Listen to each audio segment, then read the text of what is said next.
aujourd'hui, le sexe est à bon marché. C'est avec désolation que je le dis. Les plaisirs sexuels sont à tout coin de rue aujourd'hui. On affiche même la promotion du sexe aujourd'hui. C'est rare de voir de nos jours une publicité qui n'a pas attrait au sexe. Parce que le monde a compris que les gens ne s'intéressent qu'à tout ce qui est sexuel. Donc si on veut capter l'esprit des gens, il faut leur présenter le sexe. Tellement normal que même dans l'église, on peut entendre des sœurs dire comment tu me trouves. Je suis sexy, non? Waouh, tu es sexy, ma sœur. Bon, quand moi je donne ma définition de sexy, les gens trouvent souvent que j'exagère. Sinon, quand tu dis que tu es sexy, ça veut dire que tu mets ton sexe dehors. Ça veut dire que lorsqu'on te regarde, on pense au sexe. C'est ce que ça signifie. Et donc, on est fiers qu'on dise que nous sommes sexy. Il y a une impudicité à tel point que même on ne voit pas cela chez les païens. Une impudicité qui pousse un frère dans le Seigneur est allé vers la femme de son père. Et l'apôtre Paul est choqué, du moins le Saint-Esprit, en lui est choqué de ce que dans le corps, dans la maison de Dieu, on retrouve des gens qui commettent une impudicité que même les païens ne font pas. La fornication, qu'est-ce que c'est? C'est la relation sexuelle hors mariage, le plaisir de la chair. En fait, fornication, impudicité, c'est presque les mêmes choses. L'impudicité, pareil, la disposition de quelqu'un à se comporter de manière immorale. L'immoralité sexuelle, c'est tout ce qui est sexe en dehors des règles établies par le Seigneur. Donc, le désir sexuel en lui-même est quelque chose de naturel. Une chose naturelle qui, malheureusement, est devenue une obsession. Quelque chose de mauvais, c'est-à-dire est devenu un appât, un piège entre les mains du diable pour détruire le peuple de Dieu. Même dans les chaînes de télévision, nos chaînes de télévision, pour lesquelles on paye des redevances, on monte des émissions avec des propos qu'ils appellent des propos sensuels. En Europe aujourd'hui, dans les écoles, on enseigne à la maternelle, à l'enfant à se découvrir, les plaisirs sexuels. Un enfant de 4 ans, de 5 ans, de 6 ans, il a un livre où on lui parle du sexe. Il doit se découvrir, selon eux, il doit se découvrir. Est-ce que vous savez que, à l'origine, le sexe n'était pas pour des plaisirs? À l'origine, le sexe que Dieu a donné était pour concevoir. En dehors de cela, il n'avait pas de désir sexuel. Si vous voulez comprendre cela, regardez les animaux. Je parle de la création. Vous n'allez jamais voir les animaux aller toujours comme cela pour des plaisirs sexuels. Les animaux ne vont que lorsqu'ils veulent s'accoupler pour se multiplier. Mais en dehors de cette saison de chaleur, tu ne verras pas un animal aller sur un autre. Tu ne vas jamais voir un chien chaque jour sur une chienne, si ce n'est pas la période de chaleur.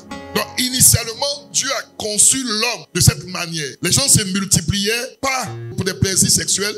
Ils allaient ensemble juste pour avoir des enfants. Ce qui fait qu'ils ont eu des enfants en âge avancé. À l'origine, en Genèse chapitre 5, verset 3, Adam a connu sa femme lorsqu'il avait 130 ans. Mais allons au verset 6. On parle de Seth. Le troisième fils d'Adam, c'est à 150 ans que lui, il a connu sa femme. Noé a connu sa femme quand il avait 500 ans. Parce qu'ils avaient le rapport sexuel dans le plan de Dieu. C'est pourquoi ils vivaient longtemps. Pourquoi aujourd'hui, les gens ne vivent pas longtemps? Parce que le sexe n'est plus fait comme il doit être.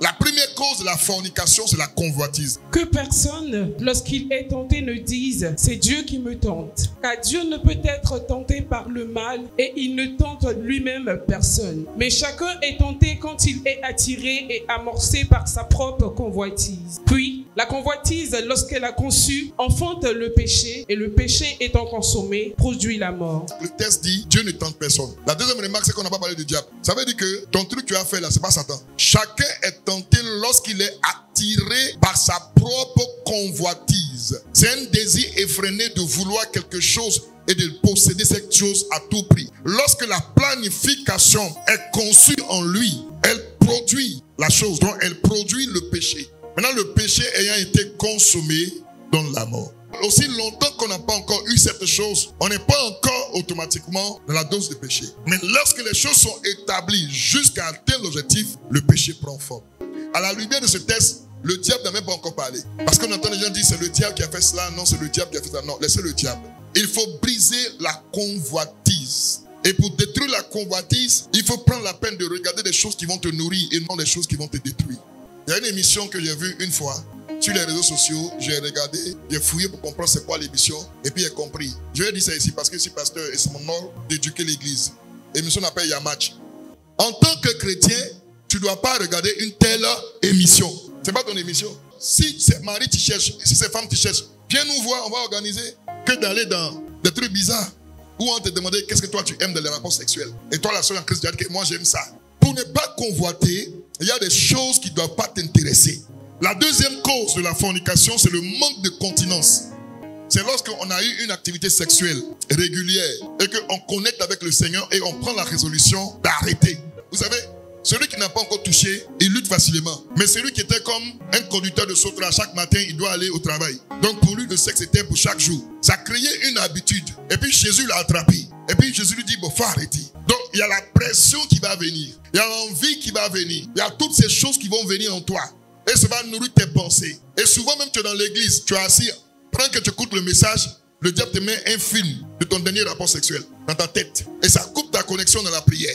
Tu dis dans tous les cas, Dieu est miséricordieux, tu rentres dans la douche, tu prends un savon BF. Et tu rentres dans la masturbation. Écoutez, la masturbation, c'est un rapport sexuel avec un esprit imaginaire. La masturbation, il faut noter, c'est un rapport sexuel avec un démon. Quand tu te masturbes, tu prends ton esprit et tu cherches sur qui tu vas le mettre. Et tu mets ton esprit sur quelqu'un, un homme ou une femme. Et tu nourris tes pensées de ce vice et tu produis l'action de la masturbation sur ton corps. Alors toi, tu penses que c'est la personne qui est dans ton esprit avec qui tu es en train d'avoir ce plaisir sexuel. Or, parce que tu as pensé, le diable se présente. C'est pourquoi après, les esprits de nuit maintenant viennent se présenter. Quand tu dis, arrête de moi, esprit de nuit, non, doucement, c'est toi qui m'as dragué. En tout cas, si tu es dans la masturbation ici à l'église ou ceux qui me regardent en ligne, il faut sortir dedans. Parce que l'un des dangers de la masturbation, c'est que le jour où tu vas te marier, tu ne pourras plus satisfaire ta femme ou ton mari. Pour ne pas te masturber, ou bien pour gérer le manque de continence, pour ne pas être seul. Si tu restes seul dans la maison, que le désir sexuel devient fort, sors, commence à marcher. Tu ne vas pas te masturber dehors devant les gens. Non, ça va t'aider. Et la deuxième des choses que je pourrais donner, quand c'est trop chaud là, bois l'eau glacée, prends tes écouteurs, mets dans tes oreilles, mets une bonne adoration, augmente le volume, puis mets-toi à genoux. Commence à adorer Dieu. La troisième cause, c'est la mauvaise curiosité. La mauvaise curiosité a emballé beaucoup de nos sœurs, beaucoup de nos filles, beaucoup de nos frères, beaucoup de nos fils. On voit aujourd'hui des jeunes filles qui sont en train de grandir, qui sont en train de prendre de l'âge. Et lorsqu'elles atteignent l'adolescence, à cause de l'influence négative, aujourd'hui, partout dans le monde entier, ces jeunes filles sont tentées d'essayer. Parce que pour elles, ça leur donne de la valeur. Qu'elles causent avec leurs copines à l'école et celles qui connaissent déjà des hommes, qui sortent déjà avec des hommes, les narguent. Et donc la petite fille qui se concentre sur ses études, qui est en train d'apprendre pour aller loin dans ses études, elle n'a plus d'amis, elle perd du coup des amis. Parce que tout le monde la repousse. Pourquoi? Parce qu'elle dit qu'elle n'a pas de copain. Et les autres disent, tu ne sais pas ce que tu rates. Il faut essayer seulement une fois. Et cette pression fait qu'elle est curieuse. Elle veut savoir ce que ça fait. Donc cette mauvaise curiosité va la pousser à regarder des films pornographiques, des images pornographiques. C'est pourquoi, malheureusement, et on trouve malheureusement ces choses dans les téléphones de beaucoup de frères et de sœurs dans la maison de Dieu. Donc donnez des conseils à vos enfants. Parlez avec vos enfants. Ne faites pas comme nos vieux parents avant qui n'en parlaient pas. Fais asseoir ton enfant. Quand l'enfant a eu 10 ans, 12 ans, 15 ans, parce qu'aujourd'hui tu veux pas, il y a des conseillers dehors. Il y a des mauvais conseillers dehors. Donc parle avec ton fils, parle avec ta fille. Et puis il faut le mettre en confiance pour lui dire, il fait bien de ne pas suivre ces gens-là. Il fait bien de se réserver. Il y a différents types de fornication. Le premier type de fornication, c'est la fornication en pensée. C'est-à-dire, tu vois le frère, il dit non, lui, il attend de se marier, il ne touche pas. On l'acclame, ah c'est un bon frère. Mais ce frère-là, chaque jour, il y a une nouvelle sœur avec qui il couche dans sa pensée. Matthieu 5, 28, Jésus a dit, c'est lui qui convoite une femme, a déjà commis adultère avec elle. Concevoir dans son esprit, c'est pareil que poser l'action dans la chair. Le deuxième type de fornication, la fornication par les regards. Écoutez, il y a des gens, ils vous regardent, ils vous déshabillent en même temps. Soit ils te regardent, ils te déshabillent, soit ils regardent des films pornographiques. C'est la fornication. Et Job a dit une chose, Job 31, verset 1, il dit, j'ai fait un pacte avec mes yeux que je ne porterai pas mes regards sur une vierge. Parce qu'il a compris que en regardant, tu vas te faire des idées. Troisième type de fornication, par les paroles.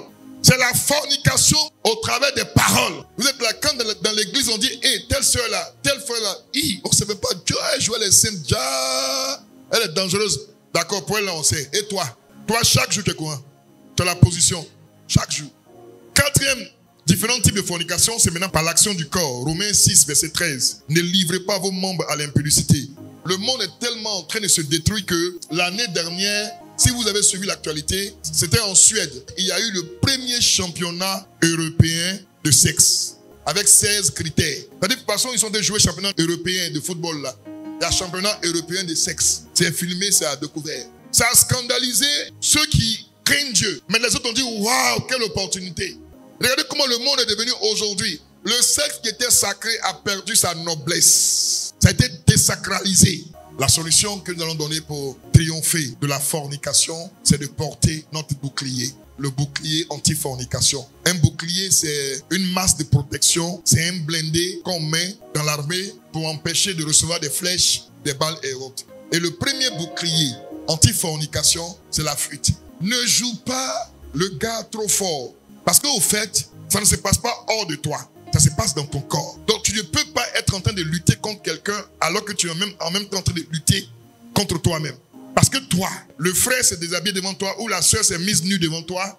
Et toi tu dis non, Dieu n'aime pas ça. Non, il ne faut pas qu'on fasse ça. Mais en même temps quand toi tu dis il ne faut pas qu'on fasse ça, ton corps dit tu dis quoi même? Allons. Donc tu seras en train de lutter contre deux adversaires, un externe et un interne. Et comme Dieu lui-même qui t'a créé, il dit que c'est difficile pour toi, alors il dit il faut fuir. Ici il est question de Madame Potiphar. Madame Potiphar faisait des avances à Joseph. Et quoi qu'elle lui parlait chaque jour. Donc chaque jour, ça fait longtemps elle lui fait des avances. Chaque jour elle lui dit, Joseph dit non. Joseph dit non. Elle dit bon, lui c'est parce qu'il est trop dit qu'il dit non. Maintenant il est passé à l'action pour voir s'il pourra dire non. Elle a saisi Joseph par les vêtements. Elle dit aujourd'hui la couche avec moi. Regardez le danger en face de Joseph. C'est la femme de Potiphar, la femme de son maître. Elle peut le tuer quand elle veut. Elle peut le mettre en prison quand elle veut. Et c'est elle qui dit couche avec moi. Si c'est aujourd'hui un jeune de Yopougon qu'on va dire c'est ça moi me cherchais. Une bonne vieille mère qui va prendre soin de moi. Et la Bible dit Joseph a laissé ses vêtements dans sa main. Donc tu comprends que ces vêtements c'était pas cousu comme nous on porte aujourd'hui là. Facilement comme ça c'est resté dans la main de la dame. Et regardez Joseph, il fuit et il sort totalement nu. Il n'a pas honte devant les hommes. Il préfère être nu, avoir honte devant les hommes, que d'être nu, avoir honte devant Dieu. Dans la fuite là, il faut éviter les occasions, les endroits qui vont t'empêcher d'utiliser tes forces pour te défendre. Deuxième bouclier, c'est combattre l'oisiveté. L'oisiveté, c'est la paresse. Ne rien faire de sa vie, ne rien faire de ses journées. Alors regardez ici, David grand roi. David est connu pour ses stratégies de guerre. David est connu comme quelqu'un qui a vaincu Goliath, qui a vaincu les armées philistines et autres, et qui ne manquerait pas d'aller toujours à la guerre. Et lui, David, il est resté parce qu'il avait un projet, il envoie son général Joab et d'autres, allez-y.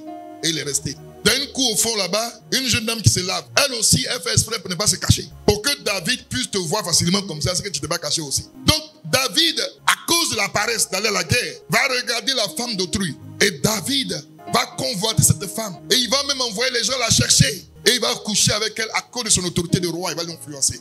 C'est l'oisiveté. C'est le mensonge là qui fait ça. Et qui pousse ces gens à faire ces choses-là. Tu ne veux rien faire de ta vie. Tu ne cherches pas à vendre. Tu ne cherches pas à entreprendre. Tu fais rien. Mais tu seras poussé au plaisir sexuel. Dernier point pour terminer. Ne pas être une occasion de chute. Prenez garde toutefois que votre liberté ne devienne une pierre d'achoppement pour les faibles. Ne soyons pas des frères et des sœurs qui poussent les autres à avoir des mauvaises pensées, des pensées érotiques, souillées. Les frères, les sœurs, faites attention s'il vous plaît. Les pauvres frères qui se cherchent, eux-mêmes leur foi n'est pas encore solide. Ils sont en train de lutter pour être agréables à Dieu. Prenez soin d'eux. Que le Seigneur nous aide au nom puissant de Jésus.